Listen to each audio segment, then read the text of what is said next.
Assalamualaikum warahmatullahi wabarakatuh. Anak-anakku sekalian, berikutnya kita akan membahas surah An-Nisa ayat 59 yang berbunyi A'udzubillahi minasyaitonirrajim. Bismillahirrahmanirrahim. Ya ayyuhalladzina amanu atti'ullaha wa atti'ur rasula wa ulil amri minkum. Fa in tanaza'tum fi syai'in farudduhu ilallahi war rasul in kuntum tu'minuna billahi wal yawmil akhir. Zalika khairu wa ahsanu ta'wilan. Sababun nuzul atau penyebab ayat ini turun adalah terkait dengan sebuah kejadian di mana pada masa Rasulullah ada salah seorang munafik yang bersengketa dengan orang Yahudi. Orang munafik ini agamanya Islam ya, tapi sifatnya adalah sifat orang-orang munafik.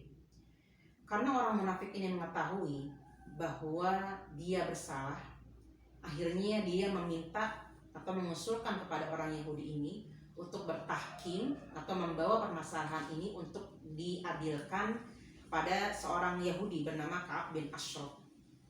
Orang munafik ini tahu apabila permasalahan ini dibawa kepada Rasulullah, maka meskipun dia seorang muslim, Rasulullah akan memenangkan orang Yahudi yang memang benar. Saat itu benar ya, kejadiannya saat itu benar. Nah, kemudian setelah itu orang Yahudi ini tidak ingin. Dia ingin permasalahan ini dibawa kepada Rasulullah Nabi Muhammad SAW. Karena orang Yahudi ini mengetahui kapasitas kejujurannya Nabi, kapasitas amanatnya Nabi yang tidak pernah berlaku tidak adil, walaupun itu terkait dengan orang yang berbeda agama dengan beliau. Akhirnya kemudian karena memaksa orang munafik dengan memaksa orang Yahudi ini untuk tetap bertahkim kepada Ka'ab bin Ashraf. Kemudian setelah itu mereka juga datang kepada Rasulullah. Nah, betul apa yang disangkakan oleh orang munafik ini, ternyata Rasulullah memenangkan orang Yahudi yang memang ketika itu dalam keadaan benar.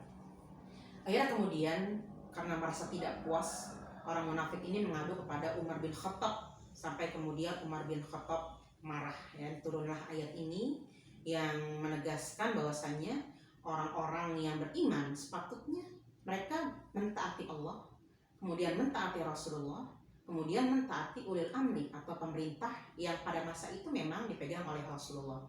Jadi berdasarkan ayat ini dalam tafsir Jalalain ada 3 kewajiban yang dibebankan oleh orang muslim dalam mentaati. Yang pertama adalah taat kepada Allah, kedua adalah taat kepada Rasulullah, yang ketiga adalah taat kepada ulil amri. Nah, tetapi di sini ada perbedaan ketaatan atau kadar ketaatannya.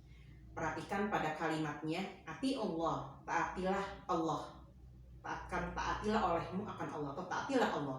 Ini adalah perintah yang menggunakan ada fil amr di depannya. Kemudian setelah itu wati'ur rasul, dan taatilah Rasul. Tapi yang berbeda pada kalimat ulil amri tidak dikatakan wati'u ulil amri, tidak dikatakan seperti itu. Ini menandakan bahwa taat kepada pemerintah itu hanya bisa dilaksanakan apabila pemerintahnya ini mentaati Allah dan Rasulnya. Ini menurut sebagian mufassir ya, sehingga katanya pemerintah apabila tidak mentaati Allah dan Rasulnya, maka ada kemungkinan ya tidak semua ucapannya itu bisa dibenarkan. Meskipun di sini nanti ada pendapat-pendapat lain ya yang mengatakan wajib hukumnya untuk mentaati pemerintah dalam hal apapun, terutama apabila hal tersebut adalah terkait dengan kebaikan. Kemudian ayat selanjutnya fa in tanaza'tum fi syai'in farudduhu ilallahi war rasul in kuntum tu'minuna billahi wal yawmil akhir. Artinya menegaskan apa yang dilakukan oleh orang munafik tersebut adalah sebuah kesalahan.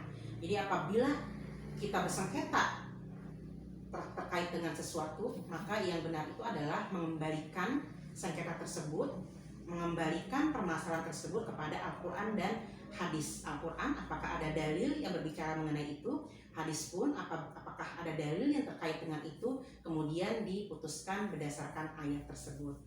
Nah, berdasarkan ulama di sini ada 4 macam ketaatan ya, definisi ulil amri, 4 macam definisi ulil amri yang disebutkan oleh fuqaha. Ada yang mengatakan ulil amri di sini maksudnya adalah pemerintah. Pemerintah apa saja? Artinya pemerintah yang resmi yang dipilih oleh rakyat. Ada yang mengatakan ulil amri di sini adalah ahli fikih.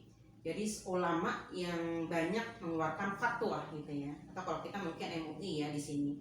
Dan yang ketiga, ada yang mengatakan ulil amri di sini adalah semua yang memimpin.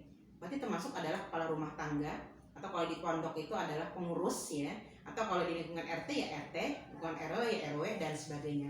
Dan yang terakhir ulul amri di sini katanya adalah para salafus sholih, para sahabat yang membimbing umat dalam kebaikan dan kebenaran. Itu terkait dengan ayat surah An-Nisa ayat 59. Semoga bermanfaat. Assalamualaikum warahmatullahi wabarakatuh.